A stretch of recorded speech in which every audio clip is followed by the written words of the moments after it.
Grazie di cuore a NordVPN per aver sponsorizzato questo video. A marzo scorso, grazie ad una vulnerabilità, dei criminali riuscirono ad hackerare il mio canale YouTube e tutte le mie informazioni online. Chi c'era si ricorderà che fu davvero un'esperienza terribile. Vedersi rubare in modo illegale anni di lavoro e di impegno in pochi minuti. Ecco, da quel momento in poi, cominciando a studiare i modi migliori per proteggermi online, sono venuto a conoscenza di NordVPN. Con NordVPN puoi navigare in modo anonimo e sicuro su internet, nascondendo il tuo indirizzo IP, crittografando il traffico internet, proteggendo così le tue informazioni personali e le tue attività online da ogni forma di spionaggio, frodi e altre minacce operative. NordVPN non è solo una VPN, ma gode anche di una suite di funzionalità avanzate come il blocco dei siti web dannosi, il blocco degli annunci e il supporto per la crittografia di livello militare. Utilizza il mio link promozionale e sfrutta il mio codice speciale per usufruire di un'offerta esclusiva.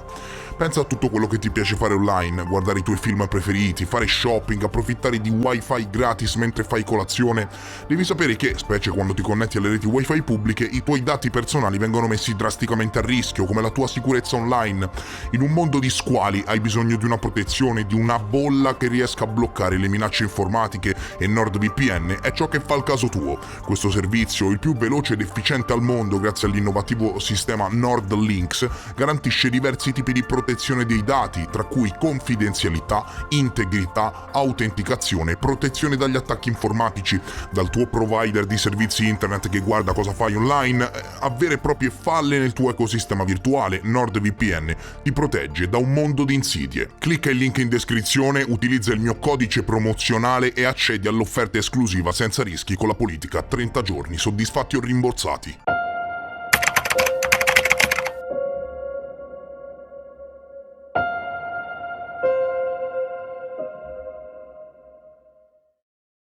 Mega notizia, mega scoop, addirittura signori la scoperta del secolo, rendiamoci conto, la scoperta del secolo.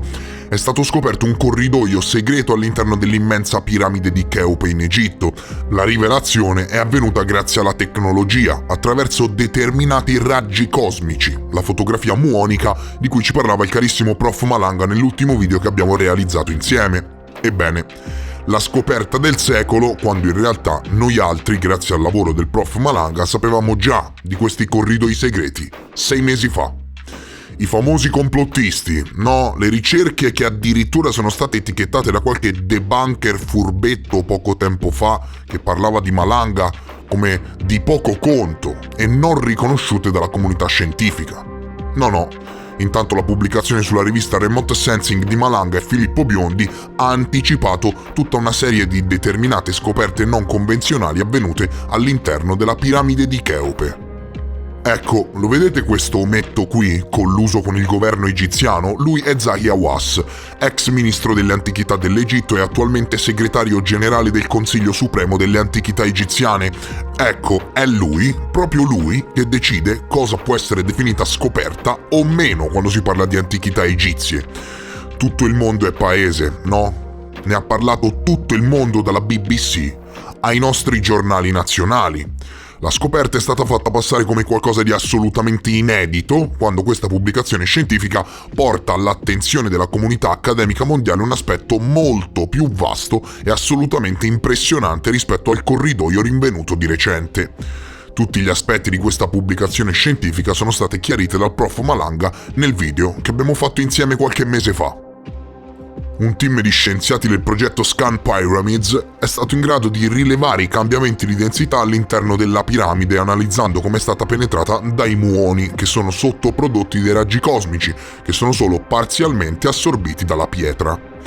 La tecnica non invasiva ha rilevato uno spazio vuoto dietro la parete nord della grande piramide, a circa 7 metri sopra l'ingresso principale, in un'area dove è presente una struttura a chevron in pietra. Ulteriori test sono stati effettuati con radar a ultrasuoni prima che un endoscopio largo 6 mm venisse inserito attraverso una minuscola giuntura tra le pietre che compongono i galloni. E di conseguenza è venuta alla luce quella che i media di tutto il mondo hanno classificato addirittura come la scoperta archeologica del secolo. Ecco, e se vi dicessi che c'è talmente tanto marcio e collusione sotto a questa vicenda che non ve lo potete neanche immaginare? Perché siamo tornati? Siamo tornati perché, informandomi in merito a questa nuova scoperta, leggendo i riassunti disponibili online, mi sono detto: ma scusa, Ma come può essere possibile che sia stato sollevato tutto questo baccano mediatico per un piccolo corridoio segreto quando Malanga qualche mese fa ha pubblicato su una rivista scientifica un orizzonte di scoperte molto più vasto rispetto alla piramide in questione, utilizzando inoltre un metodo molto più celere rispetto alla fotografia muonica? Ho scritto al professore e abbiamo convenuto che c'è qualcosa di molto strano sotto. A me personalmente i sotterfugi non piacciono e quindi ho deciso di invitare nuovamente il professore sul canale, che saprà sicuramente meglio di me darvi un chiaro in merito alla vicenda, vissuta proprio da chi si è sentito scavalcare con così tanta leggerezza quella che davvero potrebbe essere definita come la scoperta archeologica del secolo. Online, sinceramente, non si riesce a comprendere bene quale sia la data effettiva dell'osservazione relativa al corridoio con la fotografia muonica. Malanga approfondirà. Chi dice, ma anche se così non fosse, ripeto, anche se così non fosse, a parer mio, donare una tale ridondanza mediatica alla scoperta di un corridoio segreto che si pensa essere stato creato per ridistribuire il peso della piramide attorno all'ingresso o ad un'altra camera non ancora scoperta, quando il prof Malanga con Filippo Biondi hanno utilizzato per la prima volta nella storia un satellite per ispezionare l'interno di una piramide, riducendo in poltiglia le tempistiche relative alla fotografia muonica che, apposta rilevando i muoni mappa all'interno della piramide, direi che è piuttosto fuorviante, no? Cioè, partendo dalla scoperta in sé e arrivando poi alle tempistiche, mi sembra assurdo, no?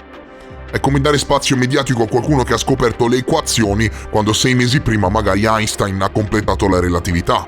Non so se mi spiego. Voglio dare visibilità a questa vicenda, voglio assolutamente dare spazio al professore, voglio con tutte le mie forze alzare la voce. Dietro a questa scoperta che ti hanno fatto passare come la scoperta più importante del secolo, c'è del marcio, c'è assolutamente molto da chiarire. Ma c'è un'altra ipotesi, ok?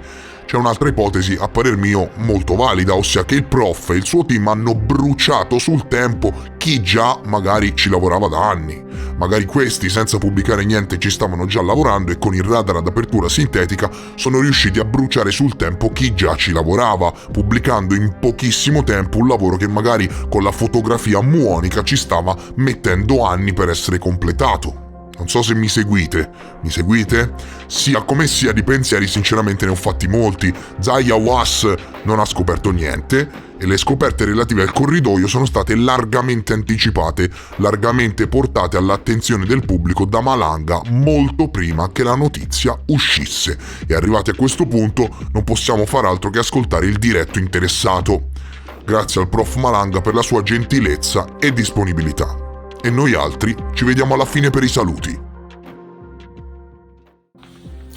Tutto comincia il 1 marzo del 2023, quando Zahi Hawass tiene una conferenza ai piedi della piramide di Cheope, nella piana di Giza, e annuncia di aver scoperto un nuovo tunnel che collegherebbe l'entrata principale della piramide a 9 metri, 10 metri dietro, un tunnel che va in orizzontale e che lui pensa potrebbe portare alla camera di sepoltura del faraone Cheope. Ora c'è qualcosa di strano, perché neanche 24 ore dopo, quindi il 2 marzo 2023, tutte le agenzie di stampa più importanti del mondo danno alla stampa la notizia che il gruppo di Nagoya, dell'università giapponese, che si interessa della spettroscopia muonica e utilizza la spettroscopia muonica per fare delle indagini all'interno del corpo della piramide, come era già successo dal 2017 a oggi, scopre questo tunnel.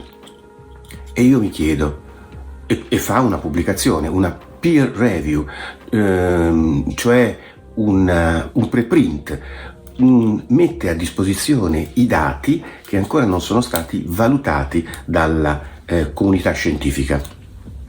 Ora, come fa Zahi Hawass a sapere un giorno prima che il giorno dopo ci sarà la pubblicazione di questo lavoro? Ma la cosa interessante è che il grandissimo risalto che viene dato a questa scoperta, che viene identificata dagli autori come la più grande scoperta del mondo, ebbene questa scoperta non l'hanno fatta i giapponesi, il gruppo di Nagoya, con tutti i referenti che sono altre 10 università del mondo. Si tratta di 36 persone che hanno pubblicato questo lavoro e hanno firmato questo lavoro. No, non l'hanno fatta loro questa grande scoperta, perché l'abbiamo fatta noi italiani ben 6 mesi fa, pubblicando un articolo su remote sensing e utilizzando il radar ad apertura sintetica, che trasforma con una nuova tecnica messa a punto da Filippo Biondi e da me la capacità di guardare all'interno di solidi, trasformando un segnale elettromagnetico, fotoni, in una risposta fononica, cioè vibrazioni.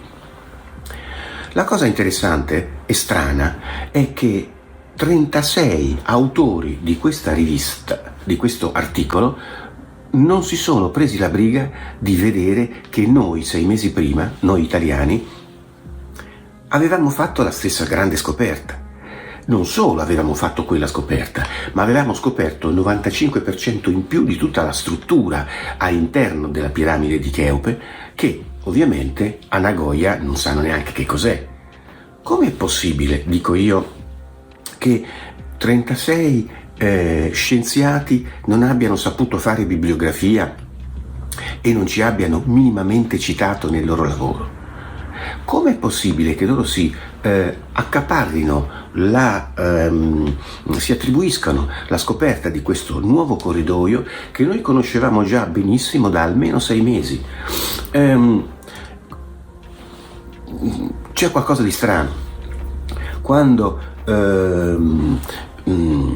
noi in Italia cerchiamo di promulgare, portare avanti la nostra ricerca, i mass media non se ne occupano minimamente. Come mai invece quando esce la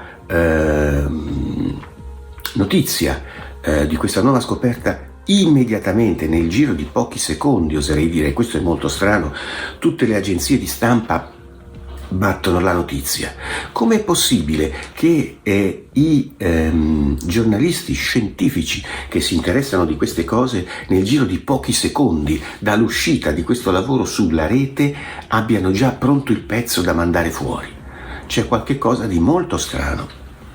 C'è qualche cosa di molto strano anche per quanto riguarda per esempio alcuni canali YouTube come Ancient Architect, che è un canale che si è sempre interessato della piramide di Cheope, della piana di Giza, portando avanti sempre tutte quelle che sono, secondo questo canale, le novità importanti sulla ricerca in questo campo. Com'è possibile che tutte le volte che noi cerchiamo di mettere nella chat di questo canale il link, l'indirizzo, il discorso, che siamo stati noi a fare questa grande scoperta, nel giro di 20-30 secondi il messaggio ci viene cancellato? Abbiamo fatto diverse prove e siamo sicuramente convinti che il gestore di Ancient Architect è in malafede, cioè non vuole che noi italiani si metta a disposizione della gente l'idea che, e i dati, che siamo stati noi a fare questa grande scoperta, come dicono i ricercatori di Nagoya. Allora perché di noi non si deve parlare e perché si deve parlare degli altri che hanno fatto una scoperta che è il 5% di quello che abbiamo fatto noi? C'è qualche cosa che non torna. C'è qualcosa che non torna perché anche nel guardare le date di pubblicazione del lavoro della Università di Nagoya ci rendiamo conto che c'è qualcosa che non va. Questo lavoro è stato pubblicato, è stato messo online il 2 marzo, come vi dicevo, del 2023, alle 9 di mattina, ma era stato consegnato il 22 settembre del 2021 sulle lettere di Nature. Allora c'è qualche cosa che non va. Com'è possibile che dal 2021, il 22 settembre, al 26 gennaio del 2023, data di accettazione della pubblicazione peer review, questo lavoro sia stato diciamo così, ancora non pubblicato. Perché? Perché dal 2021, quando questo lavoro viene mandato, al 2023, e ci sono 2 anni. Com'è possibile che Nature faccia un riferaggio di tipo peer review, cioè quel riferaggio che serve semplicemente per dire guardate c'è questo lavoro, sembra un lavoro scientifico, poi ci saranno i riferi veri che faranno il vero lavoro. 2 anni per fare un riferaggio di questo tipo, quando ci vogliono al massimo, Nature ci mette 3 settimane. Allora è chiaro che viene spontanea un'idea.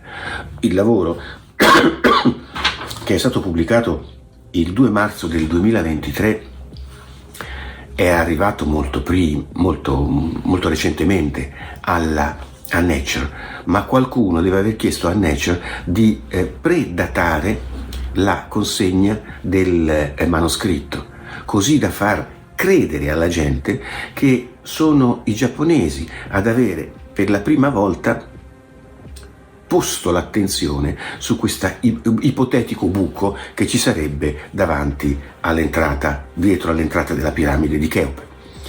E in ogni caso, dal 2021 al 2023 nessuno si sarebbe accorto sostanzialmente che noi avevamo scritto e pubblicato un lavoro analogo, un lavoro che va sottolineato un'altra cosa. Noi siamo in due ricercatori, Filippo Biondi, che è l'esperto a livello mondiale di radar ad apertura sintetica, ed io che ho studiato per anni la storia e la chimica della piramide di Cheope, con tutta la ricerca sui materiali e sul cosa c'è dentro e sul cosa c'è fuori e sul come e i dati che sono stati pubblicati. Noi siamo in 2, non abbiamo speso una lira per fare questo lavoro, ci abbiamo messo circa 8-9 mesi sostanzialmente, mentre a Nagoya sono in 36. Ogni volta che fanno una fotografia muonica ci vogliono 2 anni di apertura di obiettivo. Ottengono delle tomografie che sono il 2, il 3% quello che noi in realtà otteniamo con le tomografie con il radar ad apertura sintetica. Loro hanno scoperto un corridoietto di 9 metri, noi abbiamo scoperto oltre quel corridoietto tutti gli altri passaggi, tutte le altre stanze, tutto quello che c'è sotto la piramide di Cheope. Loro hanno speso qualche milione di euro per fare questa ricerca ma della nostra vera ricerca non ne parla nessuno, e parlano tutti di questo nuovo grande apporto scientifico che l'Università di Nagoya e gli altri 10 istituti nel mondo avrebbero fornito. C'è qualche cosa che non torna. Come mai la comunità scientifica, come mai il mainstream non vuole parlare di noi? Come mai la gente si appropria di una scoperta che sostanzialmente abbiamo fatto noi? E poi c'è anche quest'altra storia misteriosa. Come mai Zaki Hawass sa perfettamente che il giorno dopo uscirà questo articolo, se non ha Zaki Hawass nessun vero e proprio contatto con il gruppo di Nagoya, che ha sempre bistrattato nelle sue precedenti dichiarazioni, dicendo che sostanzialmente la spettroscopia muonica è inaffidabile e che qualsiasi buco si trovi all'interno della piramide, quello non è una stanza, non è un corridoio, chissà che cos'è.